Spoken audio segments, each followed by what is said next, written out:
정치 카페 테라스 Y.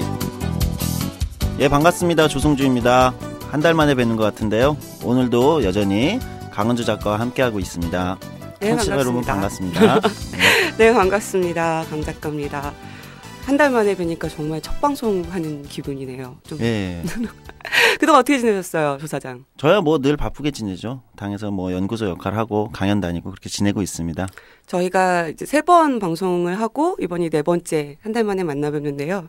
청취자분들께 대단히 죄송하게도 우리가 왜 조 사장인지를 설명하지 않고 방송을 했어요. 죄송합니다. 예, 실제 물어보는 분들이 많았어요. 그러게요. 예. 왜 조 사장이죠? 예, 저는 이 테라스라는 새로운 작은 카페의 사장으로 이제 정치 카페를 노리고 있습니다. 정치 카페 사장을 노리고 있는 야심찬 사장 조 사장입니다.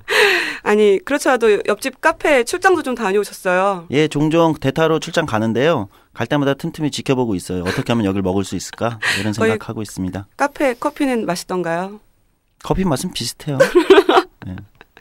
자, 그럼 카페를 넘보는 날까지 달려봅시다. 예, 반갑습니다. 지금 테라스 개편도 좀 했고요. 새로 단장도 했습니다. 청취자분들 마음에 드실지는 잘 모르겠지만 저희 조성주의 테라스 Y도 좀 새롭게 만나기 위해서 심기일전해서 더 열심히 하도록 하겠습니다. 조성주의 해시태그. 예, 조성주의 해시태그입니다. 제가 얼마 전 오마이뉴스 기사를 읽었어요. 제목이 굉장히 인상적인데요. 치가 떨리는 인턴 생활, 내가 국회를 떠난 이유였습니다. 사람들은 국회에서 일한다고 하면 아주 멋지고 근사한 일이라고 생각을 많이 할 것 같습니다. 그러나 기사의 주요 내용은 200%의 충성을 요구하지만 주말도 휴일도 휴가도 없는 근무, 보람을 찾기 힘든 허드렛 일, 여기에 실제 120만 원 정도의 박봉, 한국에서 가장 권위적인 곳이라면서 다시 돌아가고 싶지 않다는 누군가의 인터뷰였어요. 오늘의 해시태그는 국회 인턴에 관한 이야기를 좀 해볼까 합니다. 우리 조 사장도 국회 인턴 경험이 있죠? 예, 많은 분들이 알고 계신지 모르겠지만 제가 17대 국회에서 인턴 생활로 처음 정치에 발을 디뎠습니다. 여기까지 오느라 힘들었습니다. 입지전적인 인물이에요. 네, 제가 인턴계 신화를 좀 만들려고 그러고 있는데요. 국회의원 보좌진은 마치 이제 피라미드처럼 급수가 정해져 있고 그 가장 아래에 이제 지금 말하는 인턴이 있어요. 근데 인턴들이 주로 하는 일이 이제 의원실마다 좀 차이가 있기는 하지만 뭐 커피 타기, 복사하기, 뭐 우편물 챙기기 이런 일반적인 일도 있지만 사실은 굉장히 전문적인 일들도 하고 있거든요. 그런데 굉장히 박봉에 또 고용도 굉장히 불안하고 이런 문제가 있어요. 강 작가님도 국회에 있어 보셨으니까 뭐 인턴들 많이 보셨을 거 아니에요. 그렇죠. 저희 둘 다 국회의원실 경험이 있고 또 인턴들의 생활을 가까이서 지켜본 경험이 있죠. 보좌진들도 그렇고 사실 인턴들도 그렇고 365일 24시간 5분 대기조의 삶을 살죠. 특히 인턴 같은 경우에는 그 의원실의 가장 피라미드의 제일 밑에서 가장 힘들고 좀 잡무도 많고 이런저런 일들이 많아서 좀 마음이 편하지 않았던 기억이 많았던 것 같아요. 그렇죠. 사실 국회에 일하고 있는 다른 보좌진들도 인턴들을 보면 참 안타까워하는데요. 문제가 이것만 있는 게 아닙니다. 120만 원에 10년째 지금 임금이 동결되고 있거든요. 대한민국의 어느 직종에서 10년째 임금이 동결되고 있는 직종이 있는지 잘 모르겠어요. 근데 계약 구조도 좀 꼼수에 가까워요. 일명 쪼개기 계약입니다. 그러니까 이제 퇴직금을 주지 않기 위해서 11개월씩 나눠서 쪼개기 계약을 하는 거죠.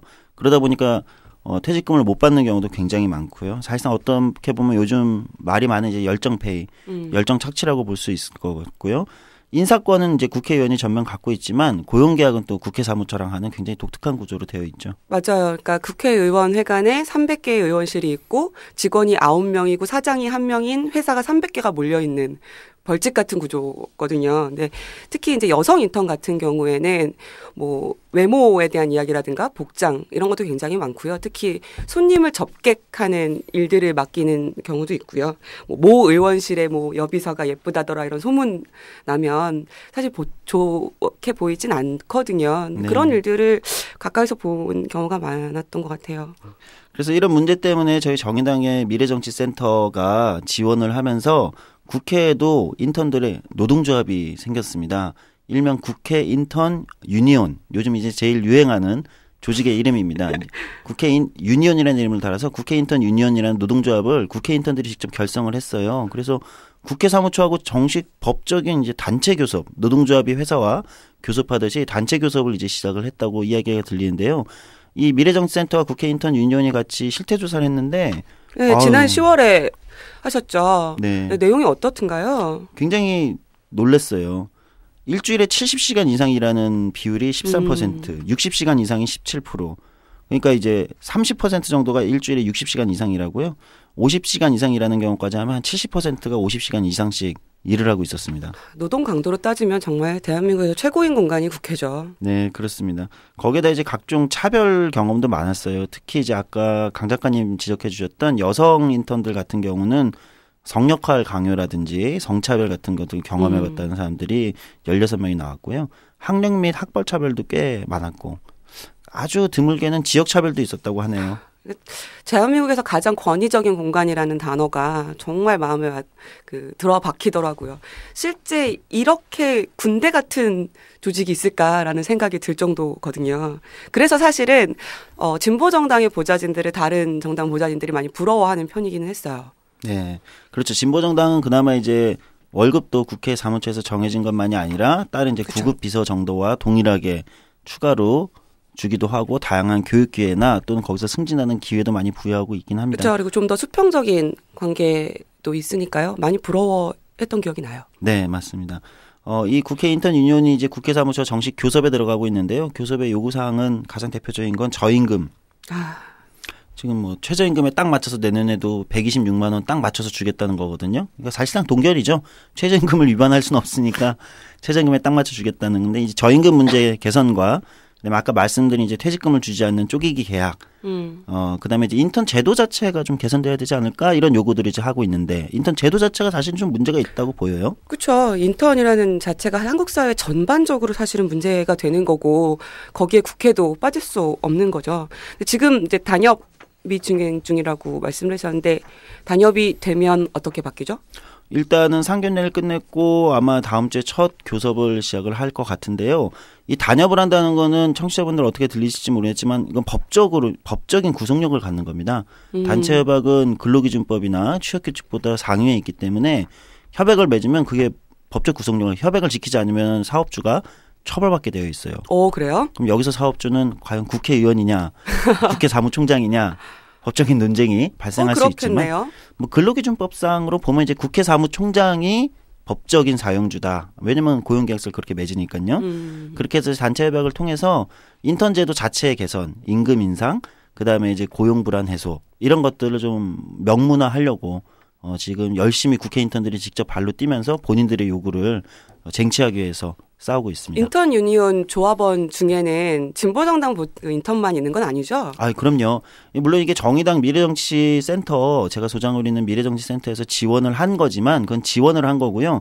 언제나 문제는 당사자들이 직접 하는 거기 때문에 진보정당 저희 정의당의 의원실에 국회 인턴도 있지만 새누리당, 새정치민주연합 여기 인턴분들도 다 계세요.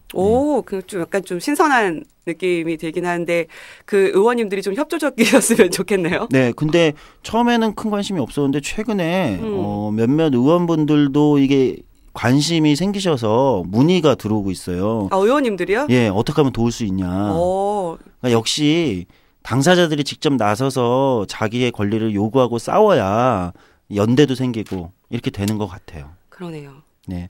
그래서 이분들의 단체 교섭 이런 게 잘 됐으면 좋겠고요. 저희 정의당도 열심히 이분들이 승리할 수 있을 때까지 지원하도록 하겠습니다.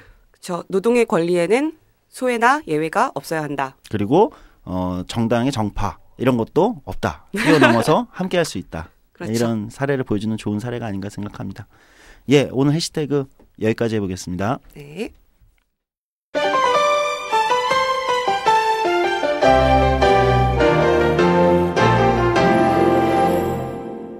오늘 오랜만에 이제 나가는 방송이어가지고 어떤 분을 게스트로 모셔야 될까 여러 가지 고민을 했는데요.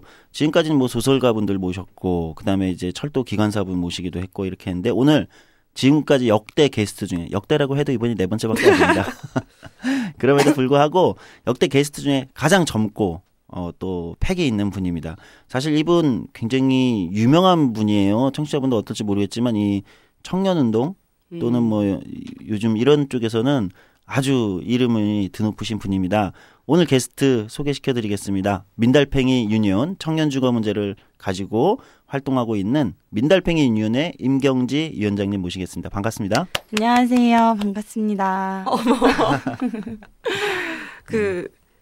저는 이분을 만나면 제가 지난 방송 때도 한번 얘기했었는데 꼭 커피 한 잔 사드리고 싶다라고 생각했었어요. 어쩜 이렇게 이름을 예쁘게 잘 지었을까. 집 없는 달팽이들의 대표. 정말 멋지다라는 얘기를 제일 먼저 해드리고 싶었어요. 감사합니다. 청취자분들 민달팽이 뭔지 아시나요? 저는 민달팽이 뭔지 잘 몰랐어요. 처음 이 조직 이름을 보고 처음 알았거든요. 근데 그런 달팽이가 있다고 그러더라고요. 저는 모든 달팽이가 이렇게 그 달팽이 동그란 집이 있는 줄 알았는데 감수성이 부족해. 집이 있어서 그런가? 예. 저 집 없어요. 얹혀 살고 있어가지고. 저희 처음에 한참 국회에서 이제 초창기 2013년도에 기자회견할 때 생태단체 아니냐. 환경단체. 네, 농민단체 아니냐. 이런 민달팽이가 별을 되게 잘 갉아먹는다고 하더라고요. 그래서 그런 오해를 많이 받았는데 그래도 지금은 이름답게 좀 인정은 받고 있는데요. 보통 달팽이는 이제 아까 조사장님 말씀하신 것처럼 이제 껍데기가 있고 이제 그것이 집이 되는데 왜 청년들은 그 안락한 보금자리가 없느냐라고 해서 이제 민달팽이 유니온이라는 걸 만들게 되었습니다. 네, 제가 언젠가 방송에서 얘기한 적이 있나요? 근래 아마 어떤 단체 이름 장명에 있어서는 최근 한 5년간 내로 따지면 최고의 장명이 아닐까. 센스가 돋보이는 장명이었습니다. 네, 이름 먹고 반은 들어간다라는 이야기들이 많아요. 예. 오늘 게스트 민달팽이 유니온 임경지 위원장님이신데요. 목소리로는 구분하실지 모르겠지만 여성분이시고요. 나이가 올해 28살입니다. 와우. 20대. 예. 민달팽이 유니온 소개 부탁드리겠습니다. 간단하게 좀 소개해 주시면 좋을 것 같아요. 저희는 아까 잠깐 말씀드린 것처럼 집이 없는 이제 청년들을 위해서 주거권을 보장받기 위해서 활동을 하고 있는데요. 비단 주거 문제가 청년 세대에 국한되었다기보다는 이제는 청년도 겪게 되는 문제, 그리고 청년이 아주 오랫동안 혹은 평생에 걸쳐서 주거 문제를 겪게 된다는 그 시선으로 시작을 하게 되었습니다. 가령 원래 이제 20대 혹은 30대 초반의 주거 문제라고 하는 건 일시적으로 겪는 문제였던 것 같아요. 대학에 올라와서 좁은 원룸에 자취 혹은 하숙을 통해서 살거나, 그리고 결혼하기 전까지 조금 이제 안 좋은 공간에 살지만 취직을 하게 되면 전세를 살 수 있게 되고, 그리고 결혼을 하게 되면 이제 대출을 받아서 집을 사게 되는 이 월세 전세 매매로 이어지는 주거 사다리가 붕괴된 지금 한국 사회에서 평생에 걸쳐서 그런 열악한 환경에 노출되어 있는 세입자의 문제, 그리고 그것이 주거 빈곤으로 대표되는 계층의 문제로 이해할 수 있을 것 같고요. 그래서 불평등으로 인한 주거 취약계층의 문제를 다룬다라고 생각하시면 될 것 같고, 그것이 청년의 시선, 당사자의 목소리로 지금부터 해결해 나가겠다라는 데 의미가 있습니다. 네. 그러니까 이전에는 주거 문제 이렇게 하면은 주거 문제라는 게 있었는지 모르겠는데 주택을 사는 문제 이런 게 옛날에는 있었던 것 같아요. 근데 그런 것들이 이제 한 40대 중년 때 대출 갚고 집을 살 거냐 말 거냐 이런 문제였다면, 지금은 이미 청년 세대부터 주거 문제를 겪게 되면서 그럼 그 세대부터 이제 주거 문제를 가지고 고민해야 된다. 아주 출발한다 이런 거군요. 가령 평생을 세입자로 살아가야 하는 세대가 전 출현했다라고 보는데요. 물론 그때까지 보편적인 문제가 있을지언정 실제로 주거운동에서는 주로 철거민 문제가 굉장히 주를 이루었고, 사실 세입자 운동이 태동하게 된 지는 얼마 되지 않았습니다. 그 과정에서 단순히 내가 집을 사겠다라는 욕망이 아니라 집을 빌려서라도 주택임대차 보호법이 있다는 건 임차인을 보호하겠다라는 거잖아요. 그럼 세입자니까 권리를 보장받을 수 있는 운동이 필요하고, 이 부분들을 채워나가는 게 필요하다라는 생각을 했어요. 그렇군요. 출발이 언제 그러니까 시민단체, 이게 유니온이라는 이름은 노동조합, 좀 전에 소개한 국회 인턴 유니온은 이제 노동조합이지만 같은 유니온이라는 이름으로. 그렇죠. 민달팽이 유니온은 이제 노동조합은 아니죠. 네, 노동조합은 아니고요. 비영리 민간단체예요. 정식 업태로 치면은. 업종. 네, 업종으로 치면 비영리 민간단체로 되어 있고, 하지만 이제 의사결정의 방식을 어쨌든 잘 익숙하지 않았던 문제, 그리고 내가 그것이 개인의 책임으로만 여겨지던 주거 문제를 사회적으로 풀기 위해서는 기존에 있던 단체에서 노동조합의 의사결정 구조가 우리에게 좀 강력한 힘을 발휘할 수 있겠다라고 해서 그 형태를 차용한 것으로 이해해 주시면 될 것 같아요. 굉장히 창의적이네요. 역시 이 민달팽이란 이름만큼 되게 반짝반짝한 아이디어가 되게 많은 것 같아요. 저는 지금 이 얘기를 쭉 들으면서 약간 마음이 아팠던 게 남의 이야기가 같지 않은 네. 거예요. 제가 얼마 전에 아주 솔직히 말씀을 드리면 저는 월세를 살아요. 그리고 이 월세에서 전세로 가는 게 꿈이거든요. 근데 집을 알아보다가 버스 제일 뒷자리에 앉아서 혼자 펑펑 울은 적이 있어요.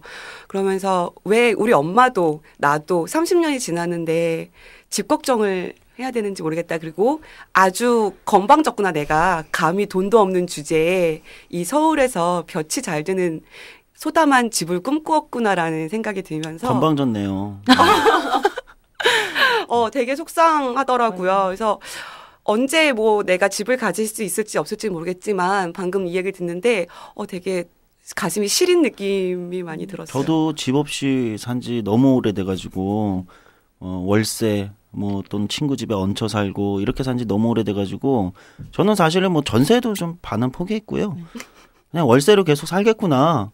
예, 늙어 죽을 때까지. 그래서 마음을 저는 단단히 먹고 있습니다. 저희가 이제 청년 유니온이랑도 이제 같이 활동을 많이 하고, 저도 이제 행사에 가면 노동 문제 이야기를 다루면 이제 뭐 그 회원들이나 조합원들끼리 이야기를 하잖아요. 그럼 뭐 우리 팀장도 그랬어, 뭐 우리 대리도 그랬어, 왜 죄다 팀장들은 똑같고 왜 회식도 일인데 왜 저녁 퇴근 시간 이후에 하냐, 뭐 워크숍 왜 주말에 가냐, 막 재밌어 이렇게 얘기하면 근데 저희는 누가 울어요, 꼭. 너무 슬프고 누가 막 이렇게 얘기해서 저는 뭐 집이 없어서 9개월 동안 동방에서 살아서 이렇게 얘기하면 그 다음 순간부터는 아무도 말을 못하는.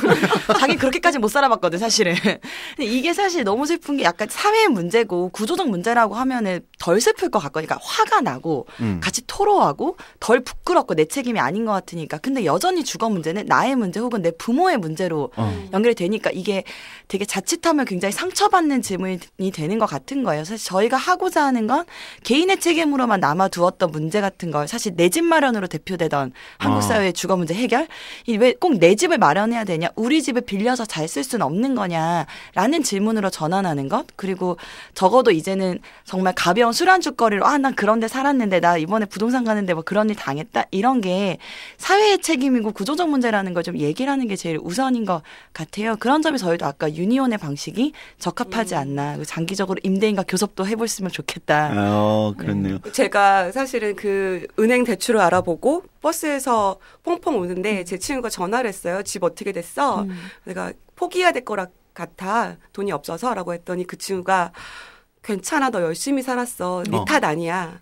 라고 말하는데 정말 버스 창밖으로 지나가는 모든 아파트들이 다 신기해 보이면서 눈물이 그렇게 나더라고요. 네 탓이 아니라는 말이 그렇게 들릴 줄 몰랐어요. 그러니까 방금 얘기하셨더니 내 집 마련이라는 얘기 하셨잖아요. 이게 이제 저희 윗세대에는 내 집 마련이라는 건 마치 사실은 노동을 하는 것도 일자리를 구하는 것도 대학을 나오고 또는 대학을 안 나와서도 하여튼 일자리를 구해서 직장을 열심히 다니고 저축을 하고 이 모든 게 내 집 마련을 위해서였잖아요.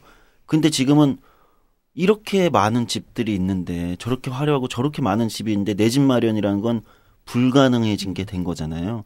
그렇게 보면서 사람들이 굉장히 큰 뭐랄까요 박탈감을 많이 느끼는 것 같아요. 저처럼 그냥 포기하면 편해요. 네, 전 포기하니까 편하다기보다는 뭐랄까 그냥 뭐 저는 이렇게 살아야 되는구나 이렇게 생각하게 되더라고요. 집을 사는 건 포기했을지언정 삶은 포기하지 않게 하는 게 저희 역할이죠. 포기하지 마십시오, 조 사장님. 위로가 되네요. 조 사장님 탓이 아니에요. 네. 이제 지금은 직장이 있어도 소득으로 집을 살 수가 없어요. 사실 비정상적인 주택 가격이기 때문에 그러니까 청년의 주거 문제는 저는 청년운동 내에서의 주거 문제 해석할 수 있는 게 있고 주거 문제 내에서 청년 문제로 해석할 수 있는 게 있는 것 같아요.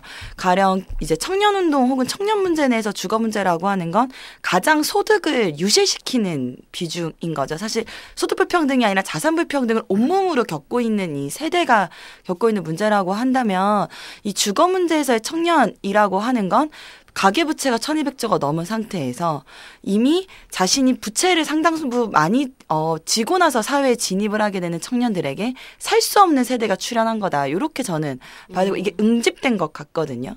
그런 점에서 사실 청년들이 겪고 있는 주거 실태라고 하는 저 차별이란 단어를 요즘 많이 쓰고 있어요. 뭐 실태 같은 거 좀 보게 되면은 고시원의 평당 임대료가 타워팰리스보다 비싼. 그래요? 네. 신기하죠. 이게 중대형 주택이 훨씬 더 저렴하거든요. 입지가. 네.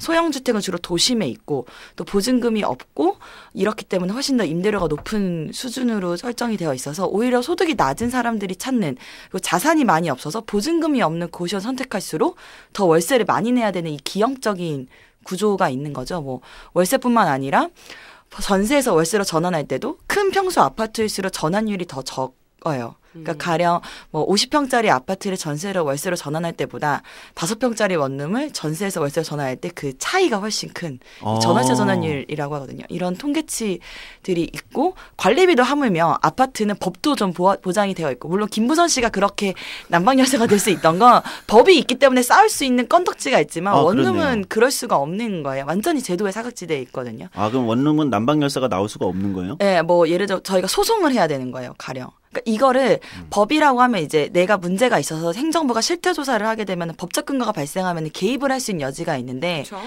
지금 원룸 관련해서 그런 게 없기 때문에 제가 뭐 소속 사법부로 바로 가야 되는 뭐 이런 상황들이 많고 대체로 원룸은 소송 비용보다 자기가 피해보는 금액이랑 비슷하기 때문에 포기를 하는 경우들이 많아요. 그래서 관리비도 아파트보다 원룸이 뭐 공용은 6배 가까이 비싸고 잘 알지도 못하고 또 뭐 결산을 요구하면 집주인이 계약을 안 해준다거나 뭐 이런 방식들로 굉장히 온몸으로 차별을 받고 있는 이런 유형들이 있는 거죠. 사실상 왜 그럼 이 문제를 그대로 두고 있는 거냐. 그러니까 불평등으로 인한 취약계층이 존재했고 근데 이 취약계층이 단순히 어렵다라는 게 아니라 기존의 시스템에서 차별을 받고 있으면 이거 전 냅두는 게 부정의하다라고 생각을 하거든요. 이거 냅두고 있는 거죠.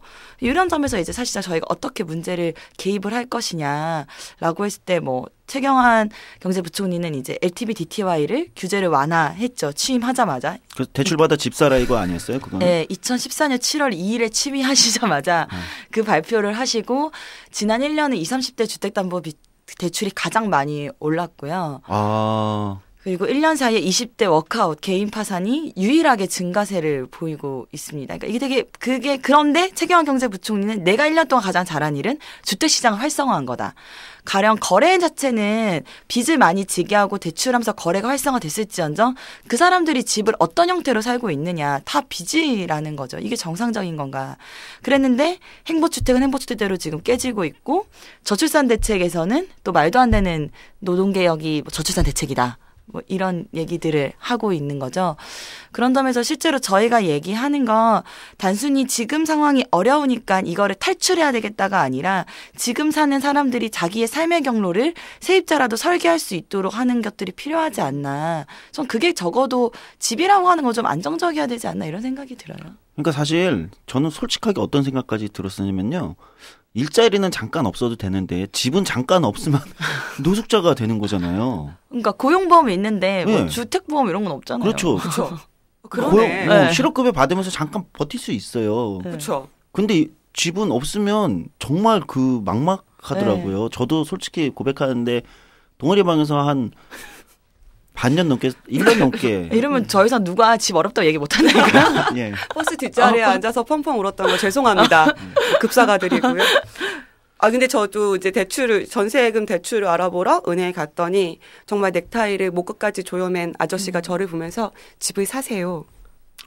라고 하더라고요. 그러면 대출이 나온다는 거예요. 맞아요.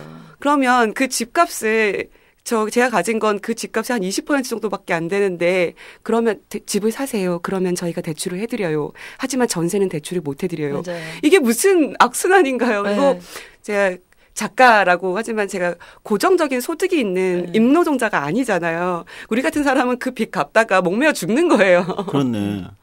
이게 정말 심각하군요.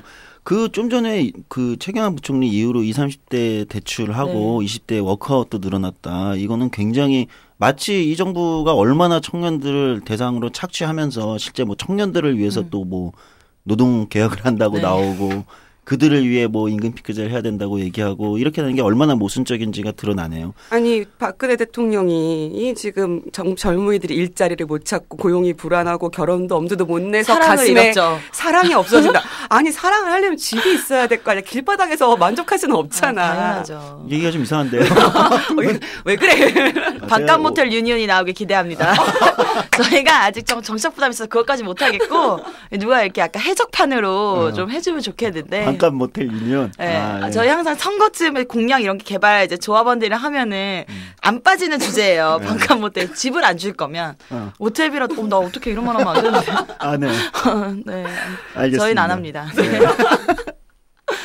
당황했어요. 제가 지금 잠시 살짝 더워졌어요. 날씨 되게 추운데 살짝 더워졌어요. 여기 에어컨 좀 켜주세요. 그 청년 주거 문제 뭐 여러 가지 문제가 있는데요. 구조적인 문제 일단 시작을 했는데 뭐 많이 나오는 게 이제 뭐 고시원, 네. 뭐 쪽방, 반지하 뭐 이런 거 이제 언론에서 이제 많이 다루긴 합니다. 그 실제 실태를 뭐 아마 가장 잘 아실 것 같은데 그 체감하시는 거 뭐 이런 실태가 청년 주거의 좀 실태가 어느 정도로 심각하다고 보시는지. 실제로 인구주택 총조사가 가장 이제 센서스라서 정확하고요. 그렇죠. 이제 국토부에서 2년마다 주거 실태 조사를 하고 있습니다. 거기 청년도 넣어서 하나요? 네, 하는데요. 거기 보면 20대 옥탑방 비율이 0%입니다. 그러니까 없다는 거예요? 네, 말도 안 되는 거죠. 사실 좀 그럼 신뢰하기 많이 가는데 좀 후배도 옥탑방에 그거는 다 아니 TV에도 나 혼자 산다에 망원동 옥탑방 주민 나오시잖아.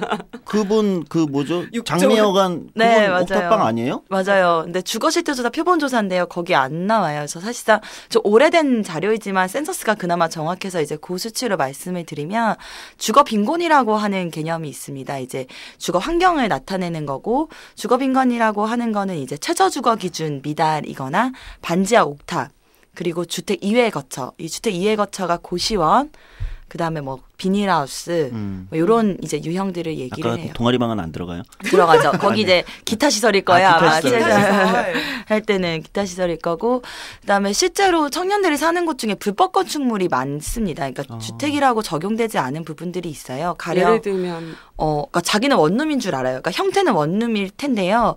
이 주택법상 한 호, 그러니까 원룸 규모를 짓게 되면은 한 호당 주차장을 0.7대를 이제 확보를 해야 됩니다. 예, 이게 아마 소방도로나 이런 걸 해야 되는데 이 특히 대학가의 원룸 사업을 하시는 임대업자분들에게 너무 아까운 땅이겠죠. 당연히 차가 없는 친구들이 들어올 텐데 거기에 주차장을 확보하는 게 그래서 독서실이나 학원 같은 경우로 등록을 하게 됩니다. 그래서 이제 준공 신청이 나면 그 이후에 싱크대를 넣는 방식이에요. 이게 주택이라고 하면 독립된 화장실과 부엌이 있어야 되거든요. 네, 그래서 뭐 방은 원룸에 뭐 분리로 약간 화장실처럼 해놓고 여기는 그냥 뭐 다용도실이다 이렇게 얘기를 하고 나중에 싱크대와 세면대와 변기를 집어넣는 이게 가장 브로커도 따로 있어요. 이런 불법 건축을 장려하는 이런 것까지 다 포함을 하게 되면요. 청년 10명 중에 이제 3명이 서울에 사는 1인 가구 중에 주거 빈곤에 놓여 있고요. 관악구 같은 경우는 좀 충격적입니다. 10명 중에 7명. 와, 대단하네요. 이거 믿기지 않을 정도의 수치인데요. 네, 동작구도 마찬가지고요. 관악, 동작. 네, 대부분 고시촌, 공시촌이라고 불려지는 그 지역들이 그러하고, 그래서 저희가 주거빈곤율이 이제 좀 높은 상위 10개를 이렇게 지도로 표시한 다음에 대학을 얹혀봤더니 일치하더라고요. 그러니까 대학가 주변의 원룸들이 대체로 이제 주거빈곤에 놓인 유형들이고, 저는 약간 이런 점에서 학교가 책임을 지지 않고 있는 것들이 하나 있는가 하면, 전체 살펴보면 유일하게 서울에 사는 청년 1인 가구만 증가세를 2000년대 이후로 보이고 있거든요. 이 주거빈곤율이. 그러니까 뉴타운이다, 뭐 재개발 재정비다라고 말을 많이 해서 시입자 쫓아내지만 기본적으로는 주택 깨끗해지기는 해요. 이게 개선되는 문제점이 많지만. 그래서 전체적으로 주거빈곤율은 줄어드는 추세이거든요. 전국 단위로 치면은 20% 내외거나 뭐 15% 정도입니다. 근데 청년만 증가하고 있다는 거는 이 문제를 누군가 알고 있음에도 방치하고 있는 것. 아무도 해소하지 않고 있는 것이라고 볼 수가 있죠. 그리고 또 임대주택 저희가 이제 이렇게 하고 이제 임대료 부분을 보게 되면요. 청년 10명 중에 6명 서울에 사는 1인 가구는 자신의 소득의 30% 이상을 주거비로 지출을 하고 있습니다. 사실 120만 원 버는 청년 같은 경우에는 40만 원 살면 이제 30%가 그렇죠. 넘죠. 그러니까 이런 게 되게 일반적이잖아요. 되게 네. 딱 이게 이 수치가 정말 그래라고 의심을 하지 않아도 되는 수치예요. 되게 이제 직관적으로 네. 와닿는 수치여가지고 이제 이렇게 비용과 환경이 대표적인 부분이 있는가 하면 저희가 강조하는 거 그럼 이렇게 어려운데 그럼 임대주택 들어가면 되는 거 아니야? 공공임대주택에? 그렇죠. 임대주택 요즘 많이 짓는다고 하잖아요. 네. 그런데. 근데 전국 가구주 연령으로 비교했을 때 2011년도 자료가 가장 최신이고요. 이것도 보면은 20대가 1.2%입니다. 들어가는 비율이. 몇 프로요? 1.2%. 1.2%요? 네. 그리고 30대가 8.5%이고요. 나머지는 다 40대 이상에게 되고 있어요. 30대도 그나마 신혼부부이기 때문에. 그렇겠네요. 네. 40대는 뭐 예를 들면 이제 아이가 있기 때문에 네. 더 유리하거나 뭐 네. 부모를 모시고 있거나 그렇죠. 그런 네. 것 때문에 훨씬 더 상위 순번 가는 네. 거군요. 주거 정책이 어쨌든 자산 기반의 복지 시스템을 구축을 하고 있고 그 기저에는 4인 가족의 정상 가족을 하고 있기 때문에 아예 그 공공임대주택의 입주 기준 자체가 가구원 수가 많거나 그다음에 거주 기간이 오래되거나입니다. 그래서 가구원 수가 많은 게 가산점이니까 1인 가구는 당연히 제외되고. 이제 제외되고 1인 가구 중에서도 거주 기간이 오래되기 때문에 노인을 이기지 못하는 이 청년세 연령이기 때문에 아, 그렇네요. 그래서 사실상 배제되고 있는 부분이 있는 거예요. 그래서 사실 좀 답답한 거는 어려우면 너네들이 별로 어렵지 않기 때문에 공공임대주택의 수혜를 못 받는 거 아니냐 이런 얘기를 하는데 그게 아니라 제도적으로 분명히 입주하지 못하는 상대적 차별의 문제가 있다. 이런 부분은 저희가 계속 얘기했고 올해 9월 2일에 처음으로 정부가 이제 서민 주거 대책이라고 나온 게 있어요. 근데 거기에서 요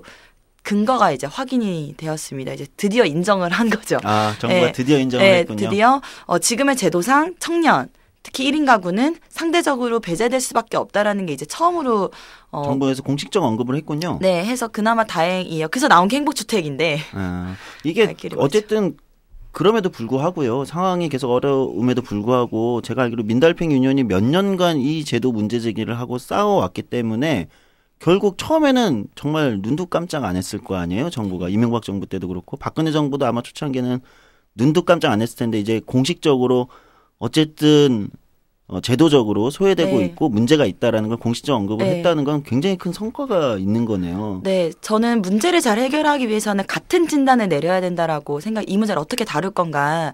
청년들이 불쌍하니까 그냥 주는 게 아니라 이 구조적 문제를 어떻게 진단할 것이냐 되게 중요한 거. 그런 점에서는 반 정도는 인지하고 있는 거 아닌가 이런 생각이 들어요. 제가 청년 주거 문제를 사실 이렇게 여러 얘기를 이제 건네서 저는 이전에 임경재 위원장님한테도 따로 개인적으로 듣다 보면 아니 이렇게 심각한 문제가 너무 심각하고 이런 심각한 문제인데 어디서부터 도대체 유래된 걸까? 뭐 때문에 갑자기 이 문제가 드러나게 된 것인가? 이게 너무 궁금해져요. 그러니까 이전에는 이게 솔직히 말씀드리면 한 20년, 30년 전에는 청년 주거라는 문제는 없었던 네, 거잖아요. 맞아요. 근데 최근에 한국 사회에서 이게 굉장히 중요한 갈등으로 중요한 문제로 등장한 거죠. 새롭게 등장한 문제입니다. 이게. 왜 이런 문제가 나타났다고 보시는지. 저는 딱 이 말을 들으면 제가 해드릴 수만 하나 있는 것 같은데 그 50대 공무원분들이랑 전 어쨌든 주로 만나잖아요. 네. 이렇게 뭐 간담회를 하거나 토론회를 네네. 하거나 이런 말씀하세요. 나는 20대 시절에 내 고시원 생활이 가장 낭만적이었다 이런 얘기를 하시거든요.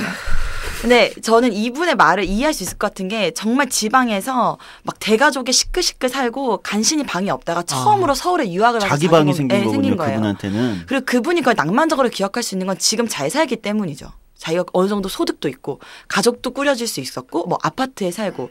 근데 저는 핵심은 지금은 그러지 못한다는 거예요. 어떻게 고시원 낭만적으로 추억할 수 지금 잘 사니까 아름다운 과거로 추억할 수 있겠지만 지금의 청년 세대는 고시원류의 집에 평생으로 살아가야 되는 문제인 거고 이 갈등을 조직하는 과정에 당사자의 목소리도 있었겠지만 저는 그만큼 응집된 갈등들이 아주 첨예하게 되어 있는 것 같아요. 소잃고 외양간 고치기 직전인 거 아니냐. 언제까지 우리가 늘 상실하고 실패하고 갈등을 눈에 보여야만 해결할 것인가. 임계점에 다다랐다라고 보고 있거든요. 그래서 그만큼 문제로 인식하는 거는 뭔가 전문가 집단 혹은 정치에서 의도적으로 이것을 발굴해내고 해결해놓은 사례가 전 한국 사회에 별로 없는 것 같아요. 당사자들이 고통에 짓이겨서 짓눌릴 때 터져나오는 목소리를 그제서야 문제로 받아들이고 그들이 아주 더 처참하게 내가 피해받고 있음을 증명해야지만 그나마 조금씩 제도가 개선되는. 그래서 문제로 인정받고 주목받는 건 굉장히 좋은 일이지만 전 그만큼 현실이 너무 엄중해진 거 아닌가. 아, 여기에도 정치의 부재가 그러네요. 네. 당사자들의 갈등과 고통을 불러왔다. 이런 또 문제인식이 하나가 도출이 되네요. 네. 아까 주 사장이 포기하면 편해라고 했는데 그곳을 벗어날 희망이 없다라는 삶은 전혀 다른 삶이잖아요. 낭만적으로 기억될 수 없는 삶이니까요. 쭉 얘기를 듣다 보니까 정치의 역할이 여기에 있어야 되는구나. 바로 여기가 정치구나. 이런 정말 그런 생각이 드네요. 그러니까 정치나 정당도 사실은 이전에는 이 문제 자체를 생각을 못했던 거죠. 이럴 거라고. 왜냐하면 관성이 있었으니까. 그쵸. 기준에. 진보 정당도 저는 어느 정도 있었다고 생각하거든요. 아니 주거 문제는 청년들이 무슨 주거 문제야? 이러다가.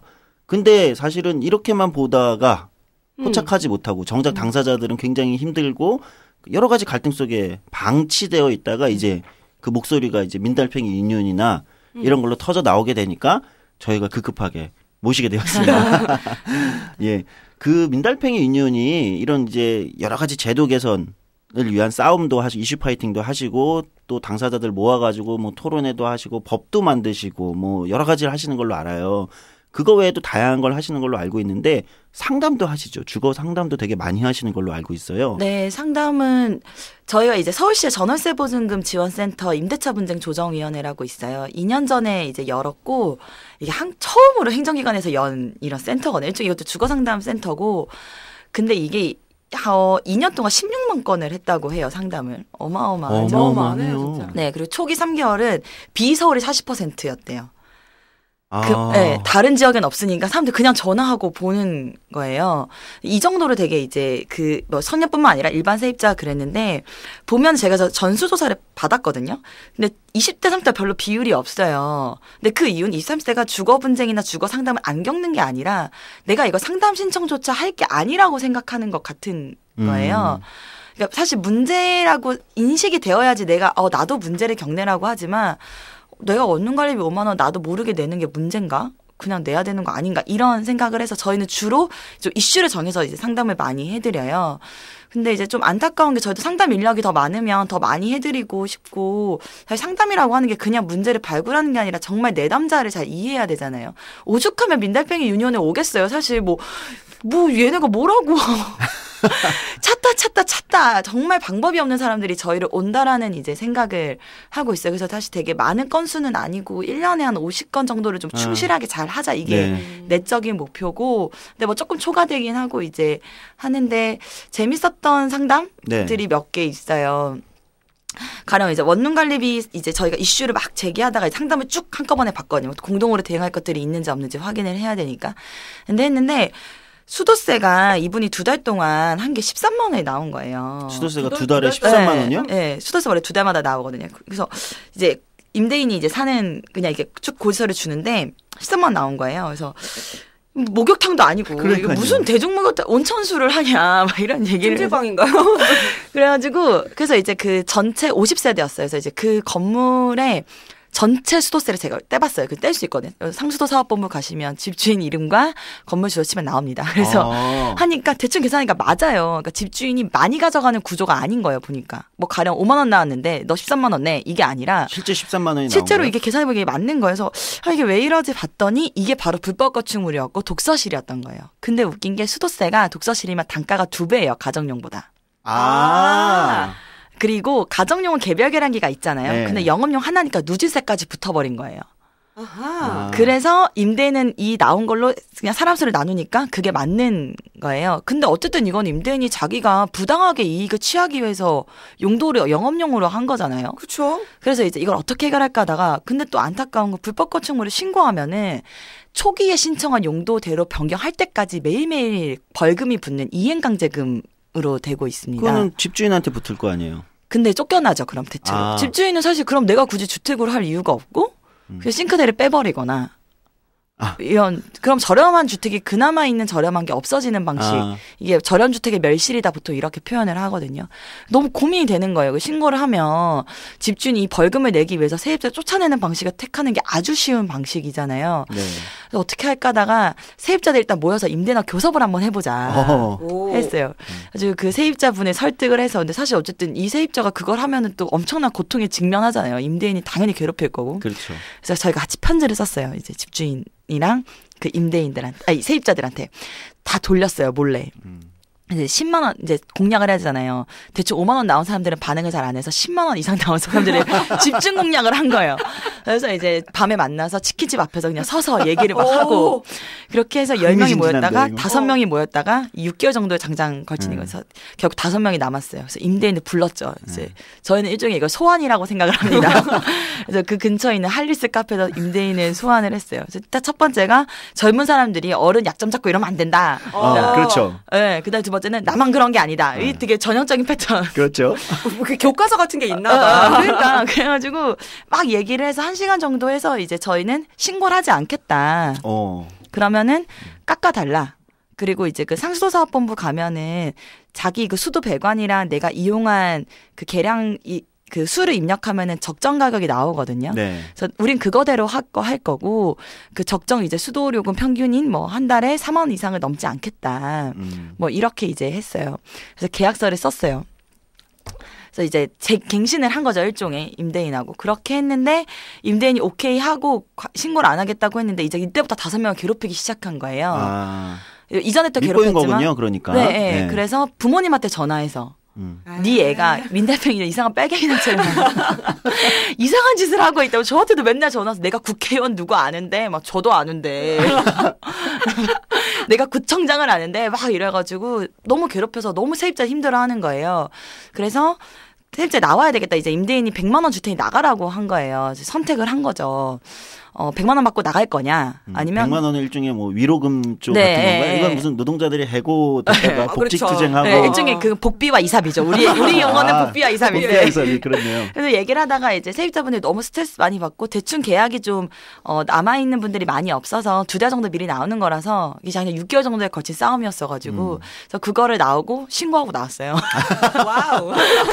신고하고 나오고 이런 식의 근데 이제 저희가 문제 제기를 이제 이거를 크게 못한 건 아까 말씀드린 대로 임대인 선택할 수 있는 거는 괴롭히거나 그럼 사실 세입자가 고통받거나 그거 너무 괴롭죠. 네. 그 집주인이 괴롭히기 시작하면은 그 네. 고통은 아마 이거 청취자분들 이미 지금 막 분노가 갑자기 옛날에 기억이 집주인에게 막 밑보이면 정말 살기 힘들잖아요. 네, 막 내가 뭐 네 아들 같아서 딸 같아서 아빠는 아니잖아요. 오늘 아빠가 나한테 그래. 오늘 아빠가 날 그렇게 해. 그래서 이제 그 제도를 좀 고쳐 나가지 않으면 불법 건축물을 좀 이게 지자체 수준에서 관할 저희도 이제 서울시랑 면담한 서울시도 이제 안타깝지만 이게 당장 제도로 하기에는 세입자가 너무 피해받는 방식에서 이걸 어떻게 보완할 건가. 이게 지금 좀 저에게 이슈예요. 뭐 이런 거랑 보증금 떼먹는 사연 너무 많죠. 예. 그래서 보증금 뭐 최근에 1,000만 원을 떼어먹은 세입자가 있어서 이 세입자가 되게 단단하세요. 근데 보통 협상으로 끝나거든요. 그렇죠. 예, 예. 이 세입자는 강제 집행까지 하셨어요. 와. 우리 정말 엄청난 회원들이 있는 조직입니다. 이게 정신적으로 굉장히 괴롭고 스트레스풀한 일이잖아요. 그래서 저희도 강제 집행을 했다는 거는 그러면 어떻게 이제 그러니까 예, 임차인의 소송도 하고 네. 안 돌려주고 근데 공탁 같은 걸 걸어요. 네. 뭐 1,000만 원을 받고 세입자는 그러면 이자 비용이랑 뭐 이렇게 해서 뭐 1,030만 원 정도를 보통 이제 2달 지나면 이자 붙으면 그 정도거든요. 근데 집주인 다 주기 싫고 악랄한 집주인 같은 경우에는 법원에 공탁을 걸어요. 뭐 얘가 무단으로 점유했고 뭐 네. 이런 걸로. 그러면 1,000만 원이 안 되게 공탁을 걸고 그럼 그걸 받으면은 사실 원래 받던 금액이 못 받잖아요. 그렇죠. 예. 그래서 이제 이 세입자는 공탁을 거절하고 강제 집행을 한 거예요.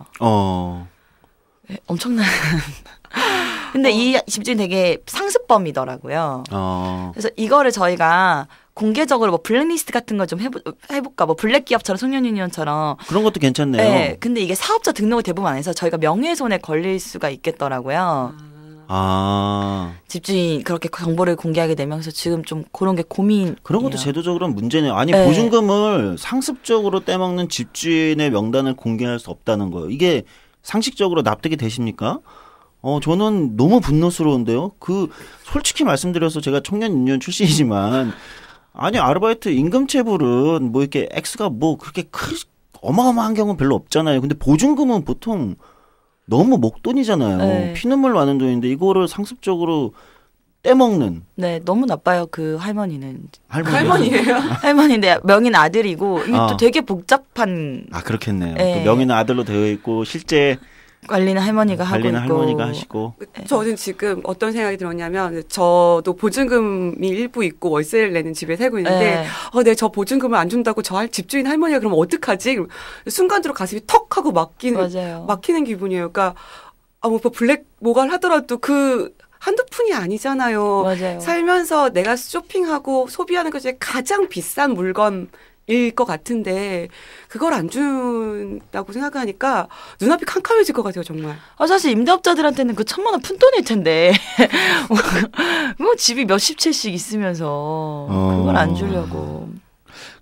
보통 이제 젊은 사람들은 사실 근데 이 집을 잘 모르니까 집을 이제 산다고 생각을 하면 우리가 이제 워낙 큰 돈이고 대출도 받고 이제 뭐 지금은 억대가 훨씬 넘어가는 돈이니까 이제 꼼꼼하게 물어보고 여기저기 알아보고 이렇게 하는 경우가 많은데 이런 이제 월세, 네. 뭐 이제 보증금 넣고 이제 들어가는 뭐 월세라든지 뭐 반전세 이런 경우는 이제 그렇게 막 꼼꼼히 안 알아보고 그냥 보증금 목돈 넣고 뭐 이렇게 하고 있으면 알아서 이제 한 2년 살다 나가는 거겠지 이렇게 생각하는 경우가 사실 많아요. 솔직히 네. 이게 바로 저의 얘기입니다.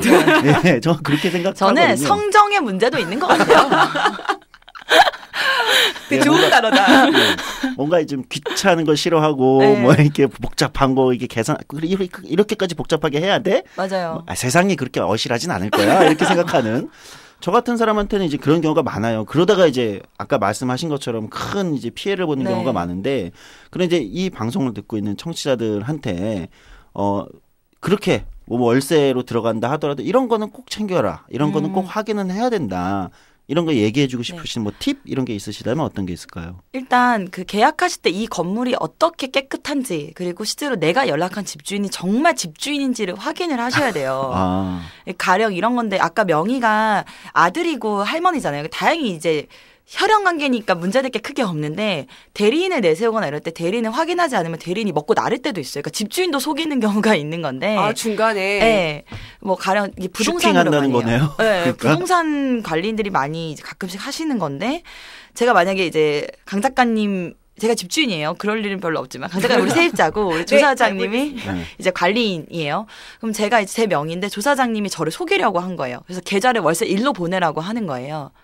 위임장을 반드시 받으셔야 되거든요. 나중에 조사장님이 먹고 날랐는데 집주인 나는 월세를 한 푼도 받은 적이 없다라고 하면 사실 법적으로 보면은 집주인한테 월세를 내가 단 한 번도 준 적이 없는 거예요. 그래서 이런 걸 확인하기 위해서는 등기부 등본을 떼셔야 됩니다. 이제 법원 사이트고 중앙정부는 800원의 열람이 필요하고요. 서울시는 공짜로 제공하고 있습니다. 서울시 사이트 통해서 이용하세요. 그래서 서울시 몰랐어요. 저 얼마 전에 돈 내고 떼었어요. 네, 그나마 좀 잘해요. 서울시가. 그래서 등기부 등본을 떼면은 이 집의 융자가 얼마고 그다음에 임차권 등기 명령이라고 이제 보증금을 안 돌려줬을 때 흔적 남는 그런 게 있어요. 그래서 상습적으로 임차권 등기 명령이 이제 이렇게 딱 짝대기가 있죠. 빨간 줄처럼 짝대기가 있어요. 그게 악성 집주인의 가능성이 너무 높죠. 예. 그럼에도 불구하고 그 집이 너무 싸다. 내가 떼먹어도 되겠다 싶으면 그냥 사시고요. 싼 집은 어쩔 수가 없기 때문에 그렇고 그다음에 건축물 대장은 실제로 내가 주택으로 살고 있지만 용도가 주택인지 아닌지를 확인하기 위해서는 건축물 대장을 요것도 대법원으로 가시면 돈을 내지만 서울시 통해서 가시면 공짜입니다. 그래서 서울시에서 나오신 거 아니죠? 아니에요. 저 지금 뭔가 받아 적고 싶은 느낌이에요. 계속 뭔가 되게 어려운 단어들이 나오는데 되게 그쵸. 중요한 얘기인 것 같아서. 그래서 그렇게 두 개를 보시면 이제 이 집의 깨끗한 정도와 그다음에 이제 용도가 제대로 맞는지 그다음에 내가 계약했을 때는 계약서에는 뭐 20제곱미터인데 실제로 떼보니까 뭐 15제곱미터다. 이것도 사실 계약을 어긴 거거든요. 그럼 이 어긴 걸 사실 공인중개사가 책임을 져야 돼요. 성실하게 거래를 해야 될 의무가 있기 때문에. 그럼 책임을 물 수 있는 하나 더 생긴 거니까. 근데 저는 아까 조사장님 얘기처럼 하는데 뭐 성정의 얘기도 했지만 사실 20대 혹은 1인 가구가 이 정보를 획득하기 너무 어려워요. 맞아요. 중등교육 과정에서 노동권, 주거권 교육을 받아본 적도 없는 청년들이 20대 때 처음으로 집을 구하게 됐을 때 이걸 어떻게 알게 되겠어요. 그래서 사실상 교육의 문제 저는 있는 것 같아요. 그리고 사실 1인 가구 대체로 무연고이고 정보를 습득하기 위해서 이 뭐랄까 경험자들이 없는 상황에서 이 바로 이 시장에 노출이 되게 될 때 요걸 대비하기 위해서 제도도 제도지만 이 사람들이 스스로를 권리를 찾을 수 있도록 교육제도도 좀 있어야 되는 거 아닌가. 그렇네요. 이것들을 지키지 않을 때 정치 역할을 다시 주문해야 되는. 저 너무 공감이 되는 게요. 이제 부모님과 같이 살다가 따로 떨어져 나오는 과정에서 세상에서 처음 들어보는 단어가 30대 때 생겼어요. 확정일자. 맞아요. 뭐 이런 거 있잖아요. 전입신고하고 이제 확정일자 받아야 되고 뭐 내 친구들이 뭐 확정일자 받았어? 그거 뭐야? 맞아요. 그러니까 이런 게 나이 30이 넘을 때까지 몰랐다라는 거예요. 그러니까 그런 사실은 되게 충격적이었어요. 아, 내가 이것까지 다 해야 되는구나. 나중에 뭐 등기부등본 떼봤어? 뭐 친구들이 물어보면 나 세상에 되게 어린 것 같다. 되게 뭔가 되게 내던져진 기분이야. 어른이 되어가는 것 같아. 이런 생각을 해본 적이 있거든요. 예, 진짜로. 그러니까 이제 특히 20, 30대 말씀하신 사회 초년생이나 이런 경우에는 진짜 무슨 뭐 대학까지 나오고 여러 가지 공부했다고 자기가 똑똑하다고 생각하지만 전혀 이런 문제 모르거든요. 그리고 주거 문제나 이런 관련 법들도 너무 많이 바뀌고 제도도 많이 없어요. 생겨나고. 없어요. 주거는 없어요. 13개 조항이에요. 주택임대차 보호법이. 아, 그래요? 네. 그러니까 이제 주택임대차 보호법, 저는 임대차 보호법이 뭐냐 싶어요. 임대인까지 내가 왜 보여줘야 돼. 임차인 보호하기도 바빠 죽겠는데. 어쨌든 소위 말하는 북유럽 복지국가 선진국은 세입자 보호법, 뭐 임차인 뭐 증진법 이런 게 대체로 있습니다. 이제 우리는 임대차 보호법이 대체로 이제 전세금 정도가 이제 보호되기 위한 구조들이 좀 많아요. 월세는 거의 이제 이미 없고요. 사실 뭐 저는 규칙을 어기면 게임의 규칙을 어기면 규칙을 지키게끔 하는 게 그렇죠. 이제 정치가 해야 될 역할 중에 하나라고 하면은 주거 같은 경우는 규칙이 없는 것 같아요. 새로운 규칙을 만들어가는 과정이기 때문에 더 어렵고 더 조율해야 할 것들이 많고 그래서 더 이야기할 것도 많고 그런 것 같아요. 그 주제를 조금 돌려볼까요? 그 민달팽이 유니온이 이제 여러 가지 제도 개선도 하고 지금처럼 이제 상담도 하시면서 진짜 이건 상담 사례가 아니라 좀 전에 들은 건 치킨집 앞에서 임차인 5명과 모여서 몰래 투쟁을 공모하고 네. 뭐 이런 활동도 하시고 하는데 제가 또 인상 깊게 본 거는 협동조합을 또 따로 하나 하시죠. 네. 민달팽이 협동조합인가요? 네, 이름이? 단체? 협동조합 네. 이사장은 또 따로 계시고. 네. 예. 그 협동조합에서 집을 짓는다고 해야 되나요? 아니면 집을 관리한다고 해야 되나요? 이거 어떻게 표현하는 게 맞습니까? 집을 어쨌든 운영하고 계신 걸로 알고 있습니다. 뭐 보통 공급 혹은 뭐 전대 사업이라고 이제 이게 뭐 사회적으로 집 짓게 한다. 뭐 이런 게 이제 말랑말랑 테라스 청취자들이 좋아하시는 이런 건데요. 달팽이 집이라고 이름이 되게 예쁘더라고요. 네, 드디어 달팽이 집이라는 이름을 달게 되었어요. 민달팽이였다가 집이 있으니까. 네. 민달팽이가 달팽이가 된 거군요. 네, 그렇게 달팽이 뭔가 집이라고. 감동이 밀려오는데. 저희가 이제 계속 제도 개선을 하다가 공공임대라고 하는 한 축은 이제 국가가 이제 해야 되는 일이고, 아까 우리 계속 얘기했던 뭐 정말 민간임대 시장, 이 양 두 축이 있다라고 하면은 가운데 제3섹터라던가 사회적 영역이라고 하는 게 부재한 거예요, 한국 사회에서. 근데 저희는 이제 그게 협동조합이라는 그릇으로 한번 해보자라는 거였어요. 중간지대에 집을 어떻게 지을 건가, 이런 거였고, 실제로 이제 그래서 이걸 전문적으로 하기 위해서는 사회주택이라는 개념, 소셜하우징이라는 개념이 접목을 시켰다, 이렇게 보시면 될 것 같고요. 이걸 하기 위해서는 일정 정도 법인체가 필요했고, 그걸 수행하는 것이 이제 주택협동조합, 민달팽이 주택협동조합이라고 이해를 해주시면 될 것 같아요. 사실상 민달팽이 유니온이라는 큰 우산이 주거권 보장과 그렇네요. 주거불평등 완화를 하고자 하는 단체가 직접 달팽이 집이라는 사회주택을 사업체를 또 하고 하나 하기 운영, 위해서 이제 법인을 하고 있다라고 보시면 되고요. 실제로 지금 다음 주에 네. 입주를 하게 됩니다. 3호에 13명이. 3호. 벌써 그러니까 세 번째. 집이 세 채가 있으신 거예요. 네, 네. 여기서 세 채를 하면 방이 3개가 아니고 집이 3채이신 거죠? 네. 그래서 이제 1호에는 3명이고요. 예. 2호는 14명. 14명. 그리고 3호에 13명이 이제 살게 돼요. 그래서 실제로 저희가 두 가지를 좀 하고 싶었는데, 하나는 공공과 민간의 양 극단의 문제를 냅두는 것이 아니라 실제로 새로운 주택 공급의 모델이 가능하다. 사회적으로 협력했을 때 더 저렴하고 더 안정적인 공간이 있을 수 있다라는 걸 증명하기 위해서 하는 게 하나 있고, 또 1인 가구들이 많아짐에 따라서 청년이라고 하는 한국 사회에 가장 열악하고 또 고립된 존재들이 어떻게 서로 협동하며 살아가는 주거 모델을 한번 실험해보자 했었어요. 그래서 이렇게 크게 두 가지로 이해해 주시면 좋을 것 같아요. 그 달팽이 집, 그러니까 달팽이 집 이제 다음 주면 3호가 또 네. 나온다고 하시는데 달팽이 집에는 싼가요? 이게 제일 궁금해할 것 제일 같아요. 궁금한 게 어떻게 운영되고, 그러니까 어떤 형태로 살아가고 있고, 네. 임대료가 가격은 얼마인지. 얼마인가요? 네. 이게 제일 궁금하지 않을까 싶어요. 아유, 자신 있습니다. 저희가 제일 저렴한 건 보증금 50에 20만 원이고요. 그다음에 60에 23만 원이 있고. 보증금이 그 공 하나 뺀 거 아니죠? 네, 아니에요. 저희 일부러 보증금을 낮게 설정했어요. 아, 자산이 정말. 형성하기 어려운. 목돈 들어가는 일이라는 게. 네. 그래서 그렇게 했고, 그러니까 이렇게 하는 건 저렴하는 것이 자랑하고 싶기도 하지만 이렇게도 공급이 가능하다라는 거예요. 아, 그걸 보여주는. 네, 민간에서 그게 안 된다, 절대 안 된다는 얘기는 하지만 사실 이렇게 공급해도 아직 안 망하잖아요. 1년 넘었는데 가능하다는 거죠.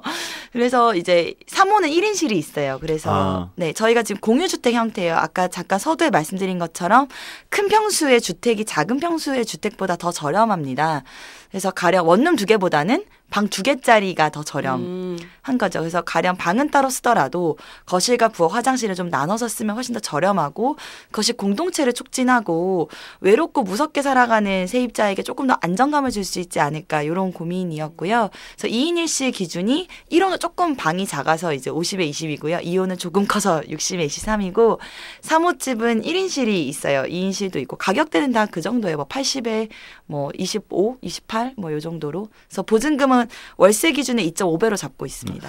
청년들만 일단 입주가 가능한가요? 40세까지. 40세까지 만으로? 네, 만으로 40세까지. 아직 입주가 가능합니다, 저는. 조사장에게 희망이 생겼어요. 네. 아니 근데 저희가 나중에 저희도 늙잖아요. 생애 주기적으로. 그렇죠. 쫓겨나나요? 쫓겨나나요? 그래서 만들 거예요. 아직은 저희가 이제 30대 중반까지가 좀 있으니까 이제 2인 가구, 그러니까 결혼을 하지 않거나 동거하거나 혹은 뭐 비혼, 혹은 뭐 동성 커플을 위해서 쌍달팽이 유니온을 만들잖아요. 와. 너무 재밌다. 네, 그래서 이제 이 전직 위원장들의 노후 대비입니다, 일종의. 현직에 오기 좀 민망하면 이제 나가야죠. 조사장의 지금 미소가 지금 얼굴에 만연합니다. 네. 삶에 희망이 생겼어요. 포기하지 마요, 조사장. 쌍달팽이 유니온. 네. 더 나이 들면 은달팽이 유니온. 아, 은달팽이 유니온 더 나이 들면. 네. 그래서 이제 생애 주기적으로 이제 이걸 어떻게 만들 것인가. 사실 이때 조사장님과 얘기했었는데 20대는 노동과 주거가 밀접해 있다면 30대는 교육과 주거가 굉장히 밀접해 그렇죠. 있다. 네. 이런 이제 복잡 다양한 문제들을 집이라는 이슈로 풀어내기 위한 실험들을 좀 할 수 있는 장으로 만들어 보려고 해요. 뭐 가령 쌍달팽이는 공동 용어가 될 수도 그렇죠. 있겠죠. 어떻게 보면 뭐. 그러니까 마을 공동체를 확장할 수도 있을 가능성도 있는 것 같고요. 네. 되게 뭔가 되게 약간 두근두근해졌어요. 저는 버스에서 왜 울었던 그 기억들과 더불어서 뭔가 그런 것들이 많아지면 거기 이렇게 한 발짝 발꼬락 정도는 얹어볼 수 있지 않을까라는 그런 기대? 그런 걸 좀 가입하세요. 네. 가진 게 집밖에 없어요, 저희가. 집은 드릴 수 있을 것 같아요. 와, 되게 부럽다. 가진 게 집밖에 없어요, 이 얘기. 와, 정말 대단한데요. 저는 지금 임경지 민달팽이 유니온 위원장님 말씀 들으면서 이런 상상력이 가능하구나. 네. 이런 상상력으로 이렇게 사회 제도를 개선하는 싸움도 하지만 그리고 실제 아주 절박한 당사자들의 목소리를 모아내는 것도 하지만 정말 신기한 실험과 아주 대안이 될 수 있는 어떤 실험과 상상력들도 충분히 구현해낼 수 있구나. 이런 게 좀 감동적으로 들렸습니다. 해외에는 똑같이 이제 청년들이 주거 문제를 겪고 있는 나라들이 또 있다고 들었는데 또는 거기는 집을 소유하는 것보다는 빌려서 살고 많지 않나요? 그런 데는 정책이나 제도가 좀 어떻게 되어 있나요? 이제 싱가포르 같은 경우는 공공임대가 90%예요. 국가가 그렇죠. 다 소유하는 방식이고 이제 대체로 거긴 좀 고민이 많이 없겠죠. 네, 거기는 아마 네. 국민연금 기금 같은 걸로 아마 그냥 통으로 해서 한다고. 거기 주택과 토지의 공개념. 네, 맞아요. 워낙 강하고. 민주주의 국가가 아닌 거예요. 자본주의가 약간 아닌 것 같아요. 우리나라 정치 수준은 싱가포르하고 좀 비슷해요. 네. 그리고 네덜란드가 이제 사회주택 비율이 높아요. 공공임대는 좀 적지만 이제 이런 사회적 기업, 협동조합 등이 이제 주택을 직접 관리하고 공급하는 게 많은데 소득 분위별로 다양히 있습니다. 단순히 그냥 저렴한 주택만 많은 게 아니라 뭐 소득 7분의 1까지 대상으로 하되 핵심은 이사를 많이 안 가도 되게 하는 것. 오래 살 수 있게 하는 것. 저희 2년마다 계약이 되잖아요. 계약 갱신 청구권이 없으니까. 쭉 오래 사는 개념이고 우리나라랑 비슷한 이제 자가 공공임대 이런 비율이 독일이랑 비슷합니다. 거기도 독일도 공공임대 비율이 5, 6%, 저희도 5%거든요. 그리고 자가가 이제 50%, 저희는 이제 50에 깨졌어요. 40이 좀 안 되고 40 좀 왔다 갔다고. 그다음에 이제 세입자 비율이 이제 나머지인데 독일은 주택임대차 보호법이 형법입니다. 형법이요? 네, 엄청나죠. 임대인이 그러면은 위반하면은 세고랑 찹니다. 형사처벌이에요? 세고랑 차요. 감옥 가요, 감옥. 엄청난 나라죠. 좋은 나라예요.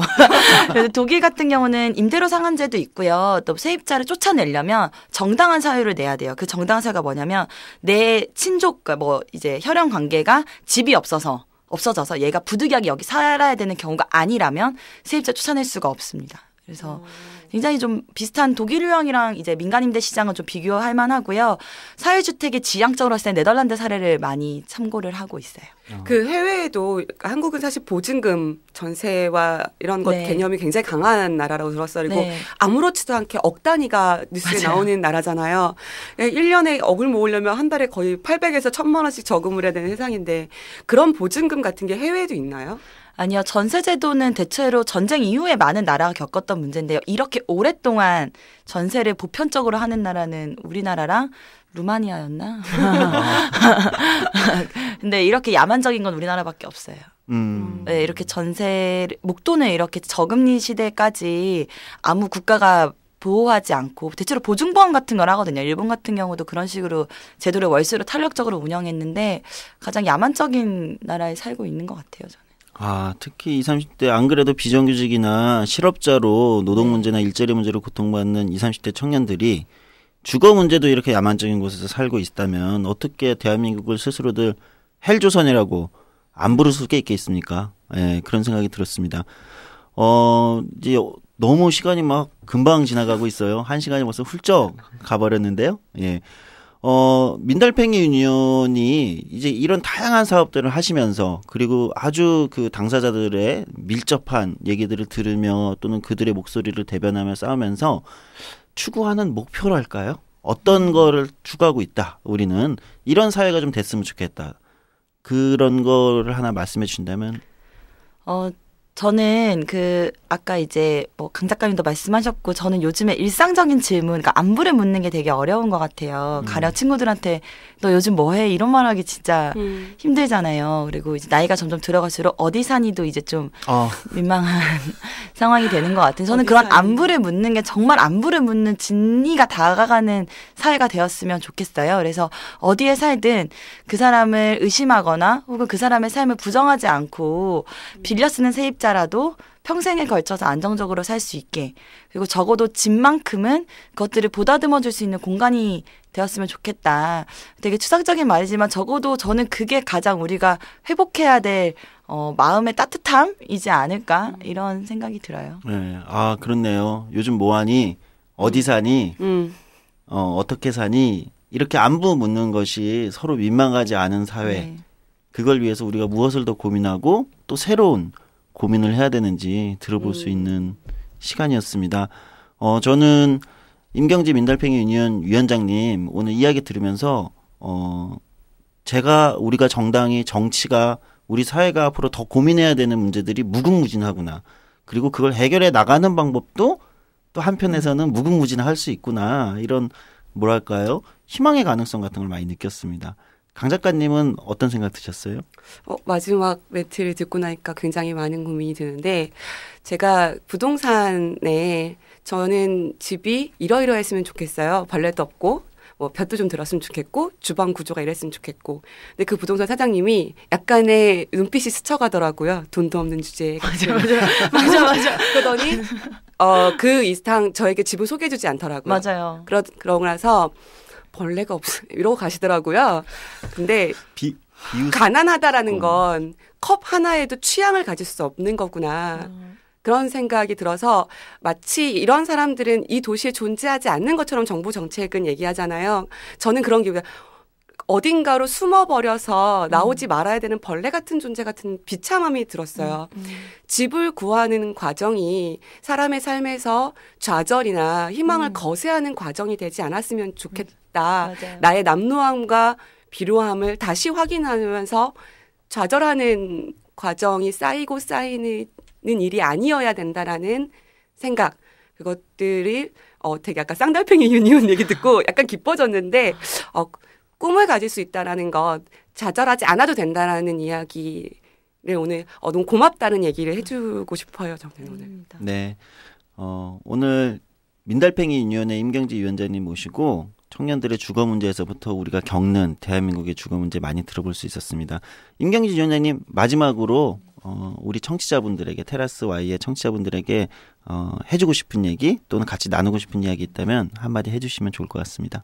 네, 초대해 주셔서 감사하고요. 아까 해시태그에서 이제 인턴 유니온 얘기 듣다가 교섭한다고 하니까 묘하게 저도 설레더라고요. 저희는 아직 임대인협회가 경총처럼 있진 않아서 교섭은 이제 못하는데 인턴 유니온에 들어가는 교섭위원들의 생각이나 마음이 어떨까 고민하면은 사실 그 사람이 다 짊어져야 되는 현장에 노출이 되잖아요. 근데 그걸 그 사람들이 외롭지 않게 하는 것도 지켜보는 사람들이 얼마나 든든하게 있냐인 것 같습니다. 그게 테라스와의 청취자분들이 그거 같이 해주시는 것처럼 민달팽이 유니온의 곁에도 함께 있어주셨으면 좋겠다. 그래서 아주 가장 작은 보금자리일지언정 내가 벌벌 떨지 않았으면 좋겠고 내가 나를 탓하거나 혹은 부모를 탓하거나 혹은 원망하지 않았으면 좋겠다. 집에서 좀 내일이 좀 기대되는 사회를 함께하기 위해서 민달팽이 유니온에 함께해 주시면 더더욱 감사하겠다라는 생각이 듭니다.